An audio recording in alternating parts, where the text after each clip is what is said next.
we have George Politis as the artist. George, fantastic artist, great guy. George is from Greece, brand ambassador, does awesome work. Love his work. Welcome on Facebook, welcome on Zoom. George, welcome. Thank you very much, John. So nice to see you. George Hi, everybody. George is also a teacher and teaches advanced students in physics. Yeah. Phenomenal. That's true. So I combine two things, arts and science. That's beautiful. Okay, so George, welcome. Ethel, are we going to see some of George's work? Yes, we are sharing a PowerPoint. Okay, let's do that now. All right, here we go. Again, we'd like our friends here to, if they have not followed George, they can connect with George on Instagram. This is his handle. Of course, he's also on Facebook. And as usual, we're going to show some of George's works. And I think what's special today is that there are some more photos from George's background, real background, which will let him share about these four to five images. But for now, we're going to start with this piece. George, if you can share a line. Okay, so this is one of my latest pictures from Santorini. So I painted a nocturne. And it is Santorini by night. I used several of the fantastic dark but so transparent colors from the Daniel Smith series. And well, actually, I did a couple of more strokes in this painting. It progressed a little bit, although I signed it, but then I decided to add some darks here and there. Anyway, this is something from the beautiful nights we spent in Santorini.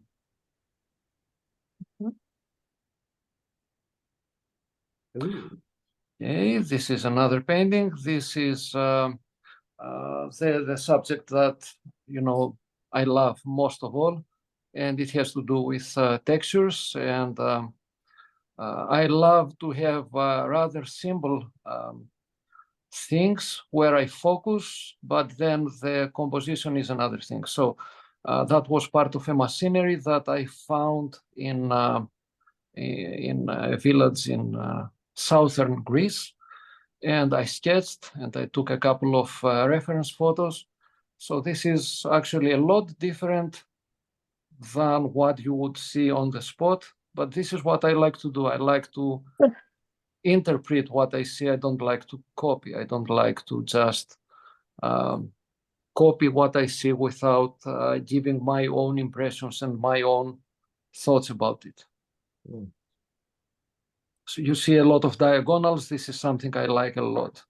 And contrasts and things like that. This is another painting from another Greek town in Greece.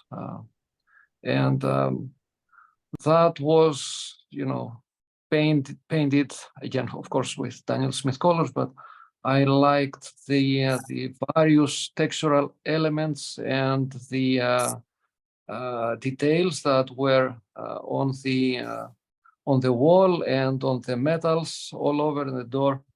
So I focused especially on the metallic parts, the decorative parts of the door. A lot of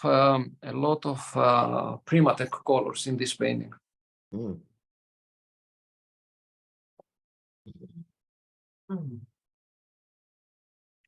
Okay, this is a watercolor that I'm going to present in this in the next international exhibition of the Royal Institute. I'm a signature member of the Royal Institute in England, and this is the watercolor that I'm presenting there. It is mostly, well, it's actually imaginary. So I had some reference from a couple of posters, but then all the rest is imaginary. So I like to create walls with a lot of texture, but it's nothing like the. I mean, I have not seen a picture. It's not a photo. It's totally invented.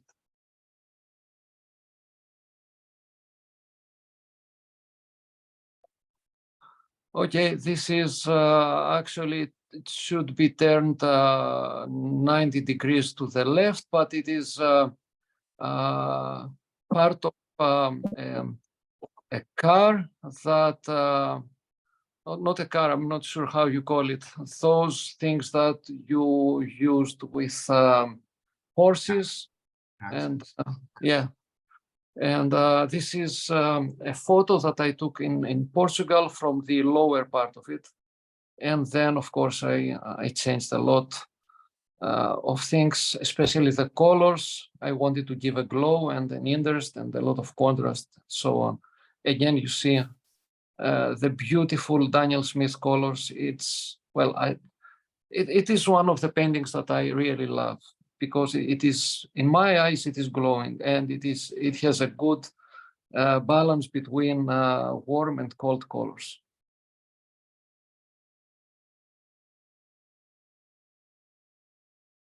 George, Yes. the white that was in the painting prior, was that the white of the paper? Totally. Or is that watercolor ground? No, it was the white of the paper only. Okay, thank you. You're welcome. Thank you. And so the next photos are the reference, or let's say the starting discussion of my presentation tonight. So I have a workshop every year in Santorini. It's a majestic place. It's a paradise on earth, and we have a lot of fun there. I'm not sure if some of the participants in previous workshops are watching now, but we are having a very good time. And the painting that I will paint tonight, I will start at least tonight, is one of the renderings, one of the sunsets, in fact, in Santorini. And you get a lot of pictures. Even like that, I will change a lot. You will see. I will show you the real photo. But anyway, we get a lot of ideas there, and definitely we have a lot of fun, and good food, and good wine, and tsipuro. Yes, tsipuro. You see, I'm talking to you about the sunsets and good food. And I had tsipuro, and that was wine. But you see, we have so many chances to find nice subjects to paint, because subjects are all over. And what I love about Santorini is that we have the beautiful contrast between the blues and the whites and some yellows, and you cannot imagine. It's fantastic. Just imagine having the coffee over the sea and painting those beautiful views. Is that in Ia, George?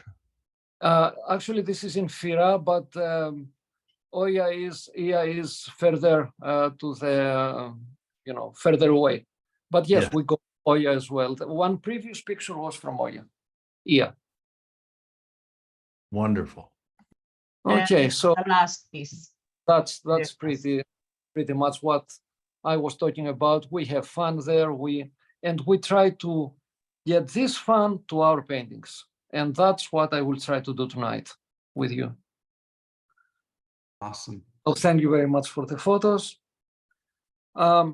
What I like to do is that in many cases we have some PDF notes with some step-by-step and notes. So I will be happy to send that if you send me an email or connect through my webpage, georgepolitis.art, unlive28@yahoo.gr. I will be happy to send you the PDF with the notes about this image and some close-ups as well. So before I start, I would like to show you the real thing, This is the real photo that we will be trying to paint tonight. And you will notice perhaps that I will change a lot of things. Like I don't like the shape of the church. I would like to see another church at the back. You see, there's another church. It's like that. This tent is like that, but I prefer to see some more diagonals. So I add some more diagonals like this one here, and probably a figure there. And of course, I'm changing the colors and the whole thing a lot.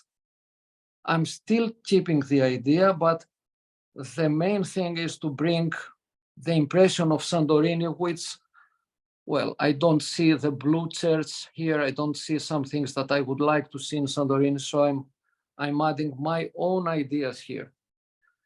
Okay. If you are ready, I can start. Please. Okay. So whenever I start with a value sketch, as you see. And this gives me the idea of what I'm trying to do. You see here that I had a first, idea of painting a church, which I moved a lot. And finally, it ended this imaginary church next to the other buildings. So I'm taking several decisions in these value sketches. And you see that I prepare my darks, my medium values, mid values, and so on. Oops, I don't know what happened. I hope I'm still with you, but I lost my connection with the front. I don't know what happened. Anyway, I don't have time to change that. Unfortunately, I will continue only with the camera that is above. All right, so I'll start with the painting.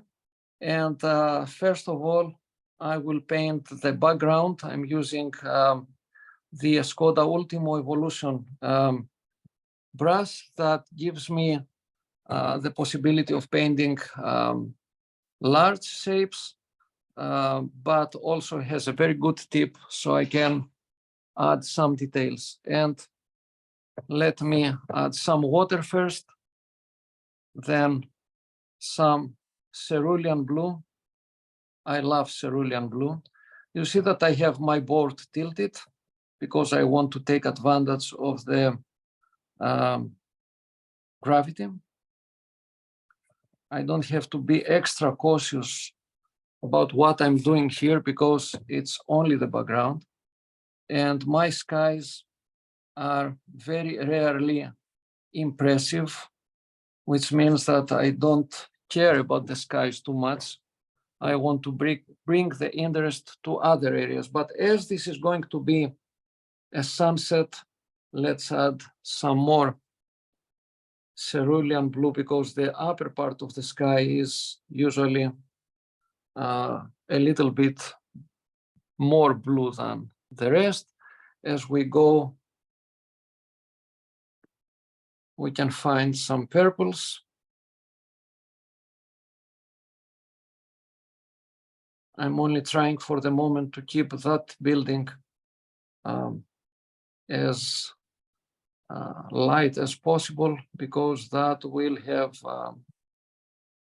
some glow from the sunset, some reflected colors. And then let's add some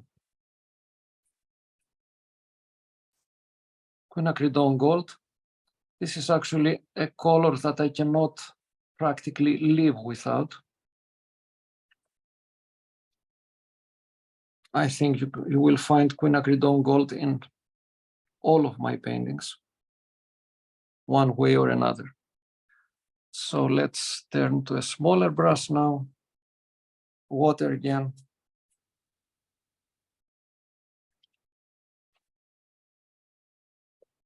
Now, this is the area that is getting closer to the lower part, which is reserved for some bluish colors again, or purplish colors. I like to turn my paper a lot because I want to be as accurate with the edges as possible.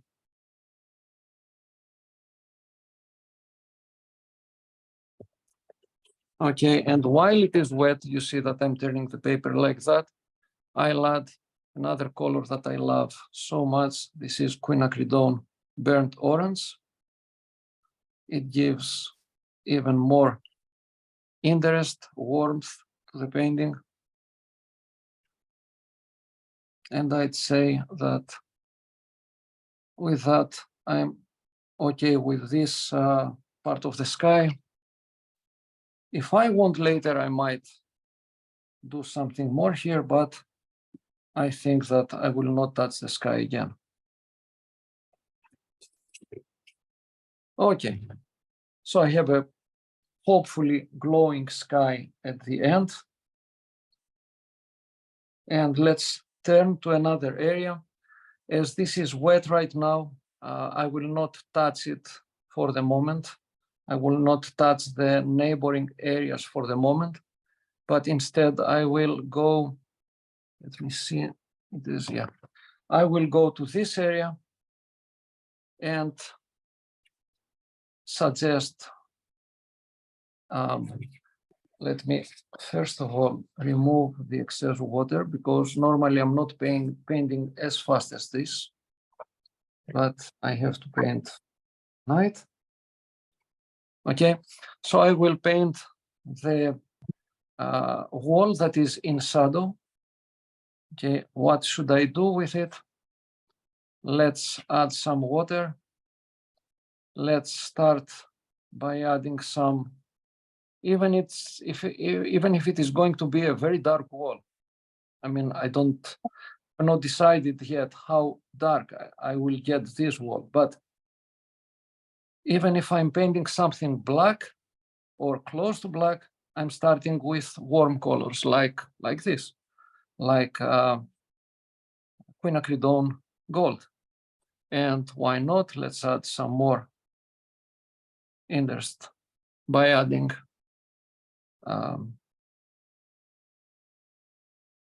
quinacridone burnt orange. I hope you're still with me, because I don't see anything in my front camera. We see you, George. Good, that's it's good to have this feedback. Otherwise, I'm speaking to myself. We appreciate you describing what you're thinking in your head as you paint. Oh, well, I'm trying. So George, anyway, can you talk about why you put down a warm color if you're painting something dark? it will be evident right now, because I will start adding something like moonglow. And although moonglow is one of the standard colors on my palette, I will take some moonglow from the tube, because nothing is like the color from the tube. And it will be, the warm colors will be evident even if I go really black on top of everything. And you see that the moonglow creeps into the warm area, and I mix my colors on the paper, not on the palette. Well, sometimes I will mix colors on my palette, but this is really not my standard. And I try to repeat colors that I have used elsewhere, like cerulean blue, even a little bit there, but okay, let's add some here. It's a mere suggestion of this color, not too much. That's it. And now you see that the colors are still evident, even if I go rather dark. Let's add some bloodstone for more texture. So these are colors that I use for texture. So by using Sure. Quin Gold and Moonglow, Mhm. does the purple and yellow neutralize each other? Wet on wet? To some extent and in some areas, but I would not emphasize on that. I would emphasize on the various tones that are created.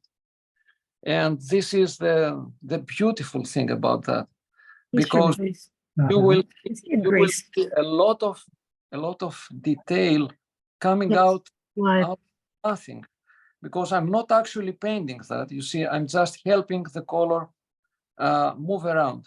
And it is the beauty of the Primatex. It is the beauty of those colors that also diffuse into more colors like Moonglow, like Cascade Green or other colors. And then you get so many secondary colors, so many new colors that you were not trying to do, but they come forward. And what I like is that when you add, I'm not sure if you can see it, and if it starts drying, you will see more of that. But these colors, as I said, creep into the previously warm background, and they create even more textural beauties. So I have to turn this because otherwise it's difficult for me to cope with the detail.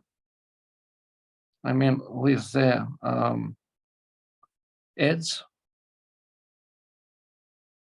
And then let's add some contrast here. So I'm adding a little bit of bloodstone, not too much. A suggestion there, perhaps there, not too much again, perhaps some imperial purple, just touches of that. So you see, I'm not trying to create an overall effect all over the place. I'm not painting backwards and back and forth with colors. I'm mixing in some areas and then I'm letting things happen. The problem with what I have done up till now is that we have something like, you know, that's why I'm not painting normally as fast as that. I'm getting something like a background back there. Don't care. I will try to find something to cover this in my next layers. So that's a small problem because that was painted very fast. I'm going to this part of the wall.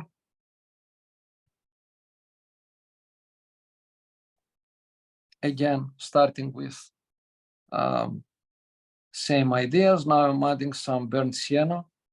Doesn't matter what I will add, but what matters is to have the upper edge clearly defined. So it's not the colors here, it is the values that matter. I'm being careful to leave a small white area on top in order to be able to identify where one shape finishes, where another shape starts. And I'd say that I'm pretty happy with that part. As far as it is transparent and I have some contrast, I'm okay with it. So I'm going to this small part here. Now I don't have to be so careful. It's at the end of the painting. I don't want to have so much detail here, otherwise it will be rather distracting. So you see, I'm using darker colors there to stop the viewer from taking too much, interest action in that area. Okay, let's go to this part of the veranda, the part where people normally go and have some coffee or some Sapporo and see the sunset and so on. We don't have any people here, but let's start doing that. I had a table there. My decision now was to cover that table, but I will paint that table again in negative in my next layer.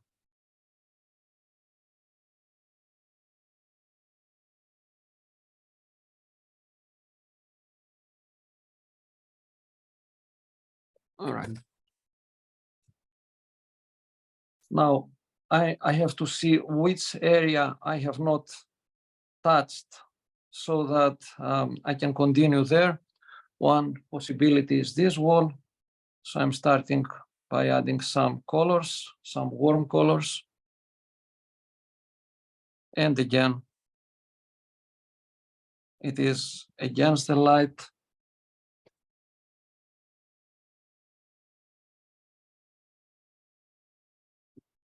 Now I'm using moon glow. Of course, as I said, it is important to repeat some of the colors previously used, like cerulean blue. And then it is also important to have the edge as clearly defined as possible. So I love the great tip of this Skoda number 12, right? It is a number 12, but still gives me a very good tip to paint details. Notice how I'm trying to paint the inner part of the shadow areas as lighter, warmer, and more transparent. This adds to the feeling of transparency in a painting. So in many cases, you will hear me speaking about symbols of colors. And to me, moon glow is a color that I use a lot for my shadows. So it is a symbol of the shadow. Cerulean is a symbol in my Santorini paintings of the transparent skies and the reflections on the walls. You see, now we're talking about one shadow on one wall, but you can see so many colors in here. And this is what I love to do. I like to add colors so that they mix on the paper and give me a lot of values and nuances. And the inner part remains always lighter because that gives the feeling of transparency. And now that it is starting to dry, you can see what happened in this area, and we can still see a lot of that as we go on. But this is the beauty about it. Starting with those light colors, warm colors, and going with the Primatech colors on top of them, it gives so many, such a variety, so many colors, so many values. And of course, it keeps the whole thing interesting because it is fresh and everything mixes on the paper. So now, George, yeah, please. sorry, can you only get that quality with the Primatex? Well, I don't say that, but it is what I like to do. So I tend to use the Primatex, but no, of course, you can do that with other colors as well. Good, thank you. But it is actually what I always say. It is not the colors that are important. It is the values. So once you can manage to have some interesting result with the desired values, well-planned values, and again, this is why I do my value sketches, and this is why I paint normally a lot. You know, I take a lot of time. I don't like to paint as fast as that because I want to plan ahead and think, what should I do next? Where do I want to bring some more contrast? And how should I make this glow? How can I add some warm color there? What should I do? Okay, that's my way. I'll take 1 minute to dry this because right now I cannot work in any place around. Of course, I can work, but it's better to dry it and continue in a couple of minutes. Sorry. Actually, a lot of those colors were not Primatex. Moon Glow and quinacridone, burnt orange, quinacridone gold, those are not Primatex. But the green appetite was. Yes. And, Mm-hmm. really amazing. Yeah, that's why we paint watercolors, because they paint themselves. Oh, they work for us. Yes. George is a master at making them work. Yeah.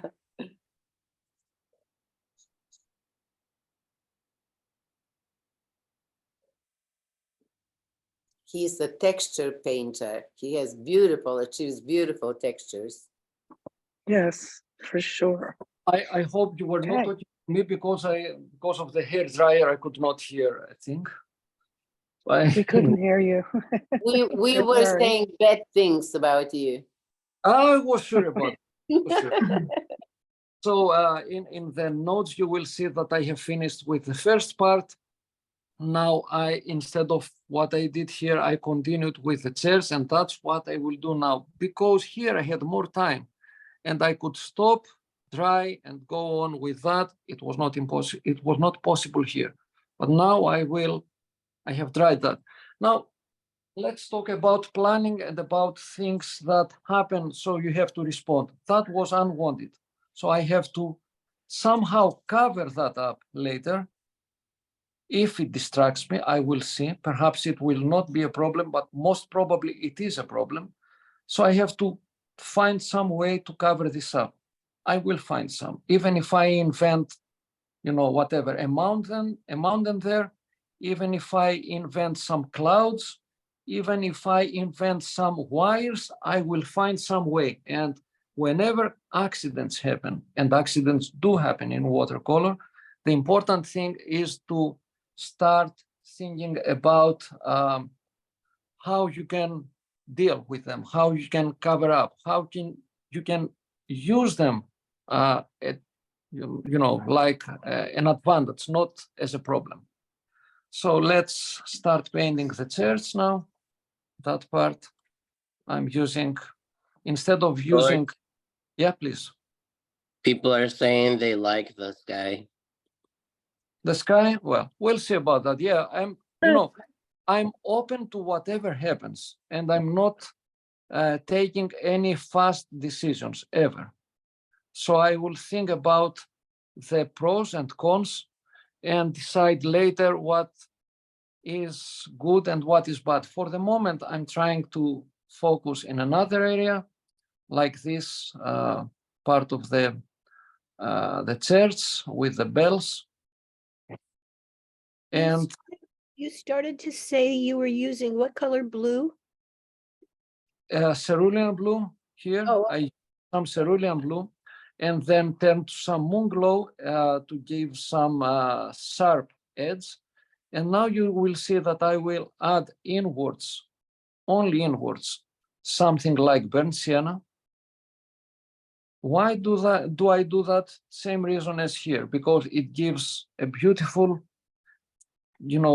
feeling of transparency and glow to the chairs, to the shadows. And now as I go closer to the other part of the edge, I'm adding moon glow, only moon glow. Once again, you see that I only mix individual colors on the paper directly. So again, moon glow, because I feel I need some more punch here.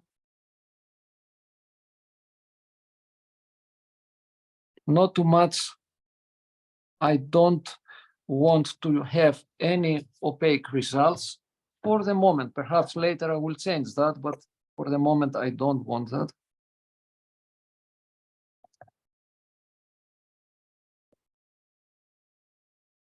Now another color that gives me, at least it gives me the feeling of light in the shadows, it is cerulean blue, done like that. Of course, you will see I'm not painting, again, as I said, back and forth, just a touch, and I'm leaving this. And perhaps some imperial purple. I love this color for the shadows, just a touch here and there. Okay, I'm leaving this. My main color should be moon glow, so I'm turning to moon glow again. This is going to be painted like a silhouette. It was not like that in reality. It is a decision.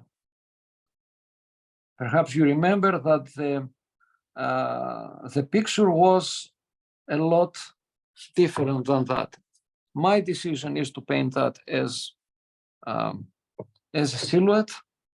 So let's go to that part. You may see George? that I'm leaving a very, very small line here. Yes, please. When do Yes. you choose to use the imperial purple versus the moon glow? Well, imperial purple is a lighter color.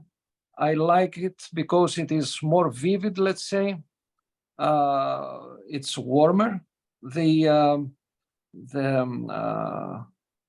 moon glow is more like a shadow color. So I use it when I want to have darker values, when I want to have some texture, because when combined to colors like cerulean blue and quinacridones like gold or burnt orange, it gives me such a beautiful variety of textures.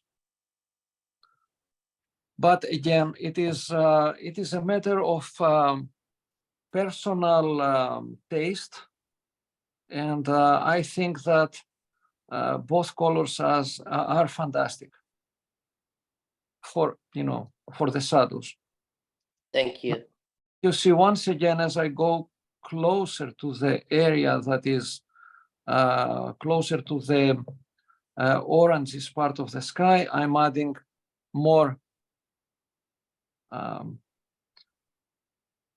moon glow. You see now that I'm adding a very, very diluted layer of cerulean blue. Then as I go closer to this area, I'm adding some more imperial purple. And again, let's continue. I need contrast in this area. And of course, I would like to see some glow as well. And the glow is like that. So I add some color in some area and I don't touch it again. I will only add darker colors all over to be combined with that. But the message is given, as I say, the message of the warmth and perhaps reflection from the sky is given, and that's what I wanted. Okay, let's take some more cerulean blue.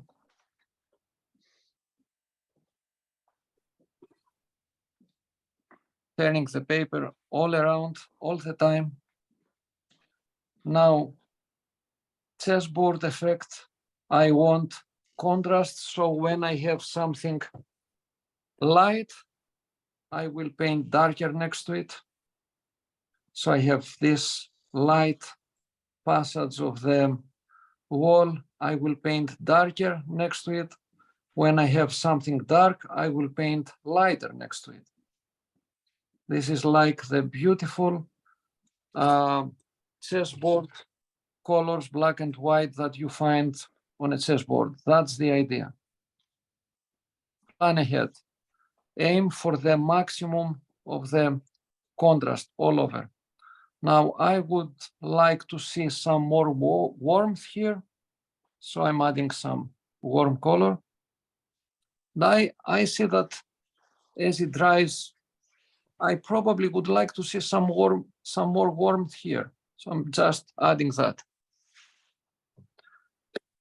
I don't focus in one area only. I always try to move all around, keep my eye all over the painting. So I'm looking where do I have something to change. I'm ready to change that any moment. And I feel that I'm rather free to take decisions. Now, this is next to the wall that is planned to be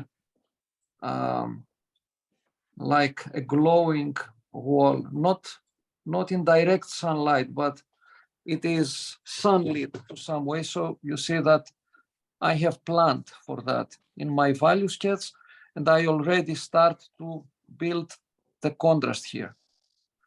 So I'd say that I'm okay with that. I'm not following the nodes. You will see another sequence probably there when I send you what I have planned. Let's move to this tent. So now I would like to see this tent again dark enough to be popping out. But again, I don't want to have something very opaque or uninteresting. So you see, I will start by adding something like quinacridone in the middle. And then let's move to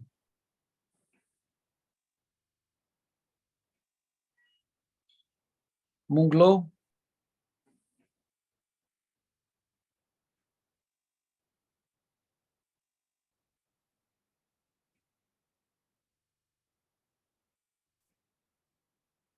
Why not some Mayan dark blue?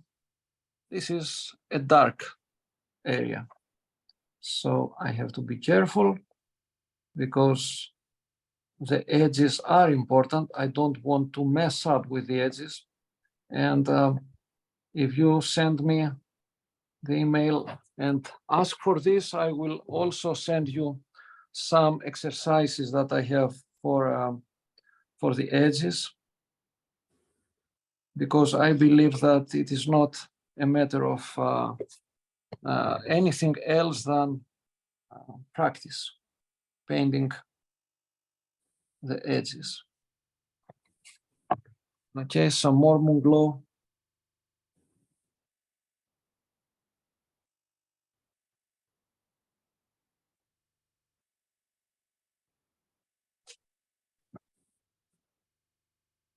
Perhaps even some bloodstone. And I am ending with this area. Well, I never say I'm ending actually finally as a final statement. I may change things later, but for the moment, I think I'm happy with what I have. And you see that the idea is there. I have contrast, but still I have some light inwards. Not too much. I don't want to have too much light, but I want it to give the impression of something that is transparent, warm, in a beautiful night or a sunset like this. You see, it is still there. And the warm colors are still there, even under the purple areas. You can still see them. And this is what I like about this kind of painting, the darks, but on top of lighter areas. Now let's suggest the distant areas, like there are some distant hills. And how can I paint them? A combination of colors like cerulean blue and Moonglow, very diluted. So now I don't have anything like, I have some very, very simple pencil lines, but the only thing that I am interested in is creating the feeling of some distant houses. So things like that. But imagine I am very interested in keeping the contrast against the white parts of the wall. So that is important, whatever I do. It is important to paint something here, whatever that should be in reality, because I want that part to pop out. And then I can start imagining things like verticals and horizontals to suggest the buildings. Of course, I'm not painting any buildings, right? It's nothing like that, just suggesting things. But the viewer, when we see something like that, we can feel the details and say, okay, that looks like distant houses. And it is Santorini, so they should be white houses against whatever, like a darker background, not too dark, but compatible to the idea of a sunset. So I'm leaving some white marks. Now I have to show this kind of the edge, the white edge here. So I'm painting more carefully here. Suggestions, not too much. As I go closer to this area, I have to decide if that will be lighter or darker. Well, I can do whatever I want, but for the moment, let's not take a final decision. So I will add just water. You see, it is just water. I'm just finishing this area. And I can decide later about that. So the question is, does this look normal? When we paint something like that, we are talking about one area and I'm changing so many values even in here. Yes, to me it is what must be done. And I always change colors and values within one area. It is depending on what I am trying to do, what I'm suggesting as the neighboring areas and so on. Okay, I think that is okay. Too much water right now in this area. So I'm creating a thirsty brush to remove the excess water.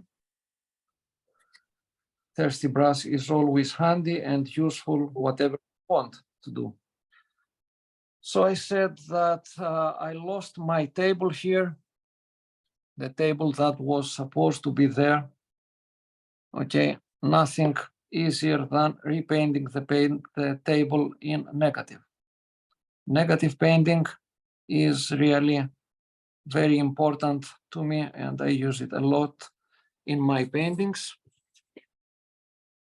You see that even here, even if I'm painting something rather dark, well, still very transparent, but rather dark, I'm using a variety of colors now. Let's say I'm adding some moon glow here. And then probably some imperial purple. And then some cerulean blue. And then whatever you want. I mean, it's not a color, it's the value. As I have some Mayan dark blue here, I'm adding that. It's not that much, so it doesn't dominate the painting. It is important to turn to the colors that I have been using all over the place, so I'm adding some more moon glow, because that gives the overall feeling in this area. Let's move to the wall. So the wall should be warm, as we said. Let's start by adding some Queen Gold. Not too much, a very pale layer, like only Looking to me. like only tinting this area. Now I'm adding some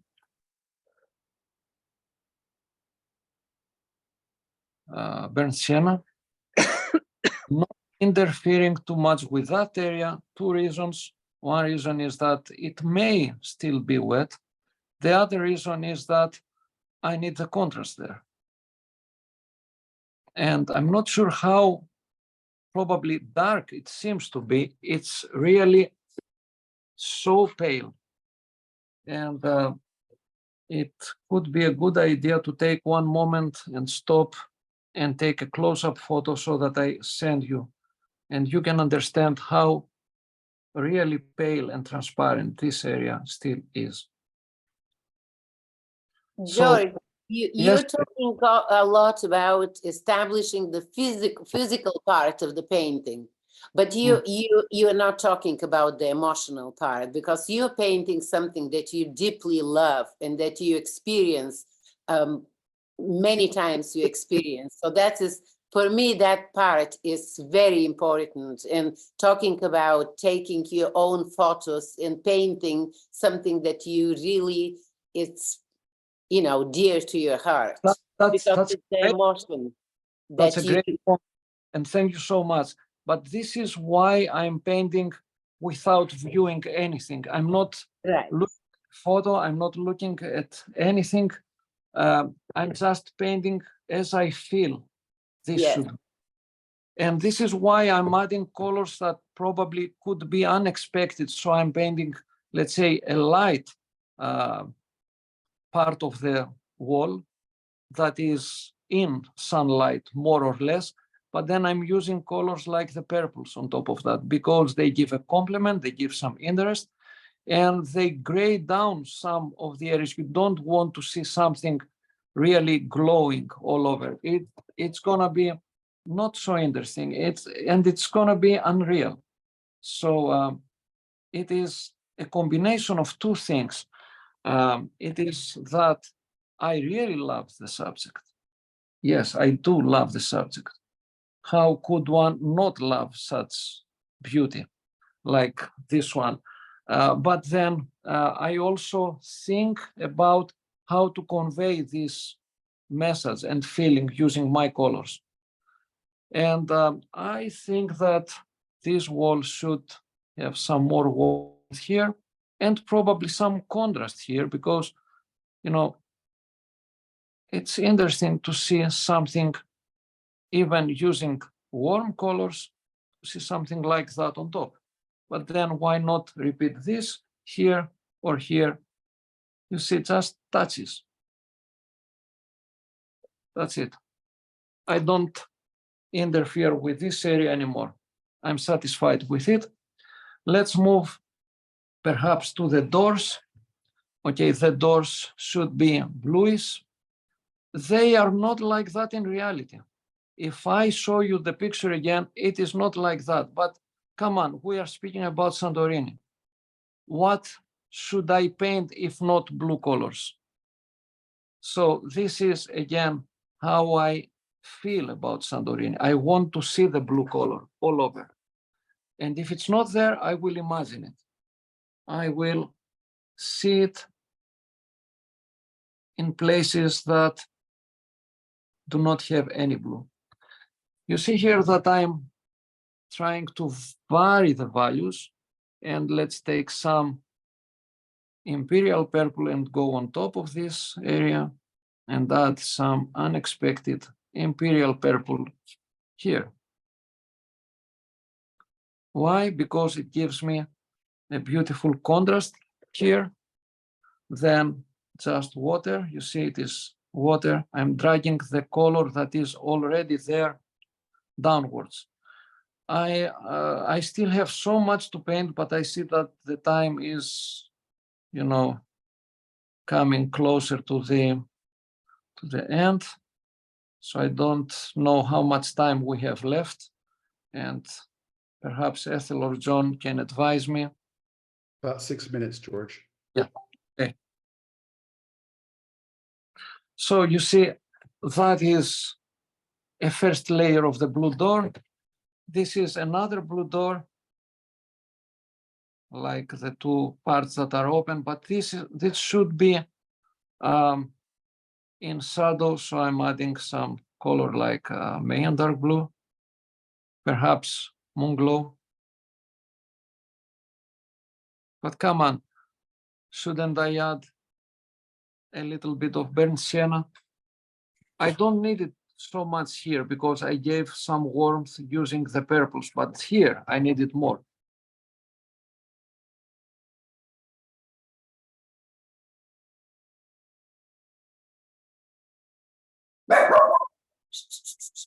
For me.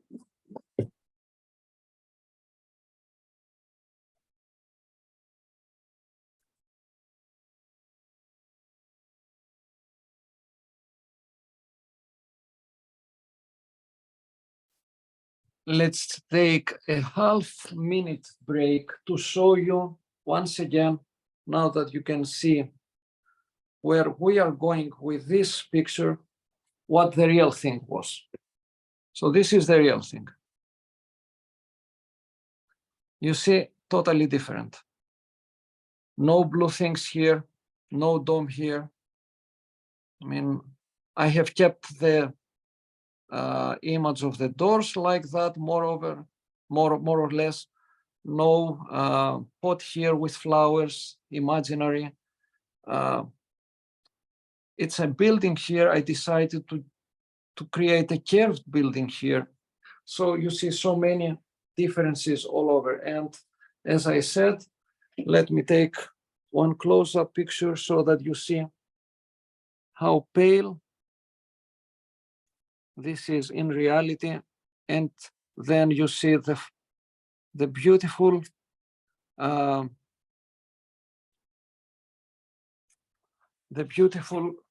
textures created because of the Primatex and Daniel Smith colors. So I don't claim doing that myself. It is the colors that do that. Okay, now I need to give some interest to this area by adding blue, a blue dome.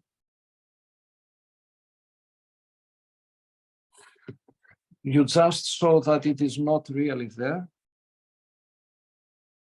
And it cannot be done like that. So I'm adding first of all the blue color, but then I will grade down by using Moonglow because it has to be compatible with the rest. But still this conveys the feeling that we have a blue dome there.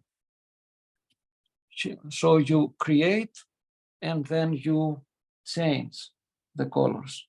You create the feeling of the blue colors, then you say, okay, but it should be compatible with the rest of the gray and purplish colors all over. So I'm adding Moonglow again. I have to create something darker here because I want to bring this wall forward. So I'm adding some Mayan dark blue. This is why I'm speaking about the chessboard effect, because we have to decide what we have next as an area and how to convey the feeling of a contrast and how to bring elements forward or push other elements backwards. So my dome is more or less ready. And you see, by painting this, I have not only painted the blue dome, I have painted the forward wall as well, because it pops out because of the contrast. This is negative painting. John, I think I must stop. I don't know if I don't think I have more time, but I will keep painting that tomorrow and I will update, I will post the rest, but I will send anybody the previously done demo that I created again for Daniel Smith. It was not done before. This is the first time I'm doing this just for Daniel Smith. So you will be able to see the steps and how I developed the painting, you know, having more time. Okay. We posted. I will continue on both sides. more photos. Did you say something? I missed you, John. We posted your email on both Zoom and on Okay. Facebook, so people can ask for the PDFs. They've been constantly asking about Good. that. Okay. Your lines are just gorgeous, George. You know, it's usually asked whether people use masking fluid, and no, you didn't hear it, and your lines are just beautiful. No, it is true that I don't want to paint using masking fluid. And yes, about the lines, I'm trying to. I'll send these exercises as well. I think I can paint a sharp straight line without having a ruler, and it can go from one place to the other, just because I have practiced a lot doing that. What Right, a thank- steady hand, George. That is amazing. Beautiful. Thank you so much for your time, and thank you for your patience. I hope you have not gone asleep with my slow painting. No, not at all. No. Thank you. Beautiful. Thank you for your time. Yes, Thank it was Thank you wonderful. very Thank much. you, George. So good to see you. Wonderful. Thank you. I'm Thank sorry you so that much, I sir. lost the camera, but things happen like that. You deserved your Sapporo. Yeah, yeah. Oh, yeah, some more. Yeah, Have a good dinner. Cheers. all right. Thank you. Yeah. Wonderful you, weekend, Bye-bye. everybody. Wonderful. Thank you, Bye. everybody. Thank you, Bye, everybody. everybody.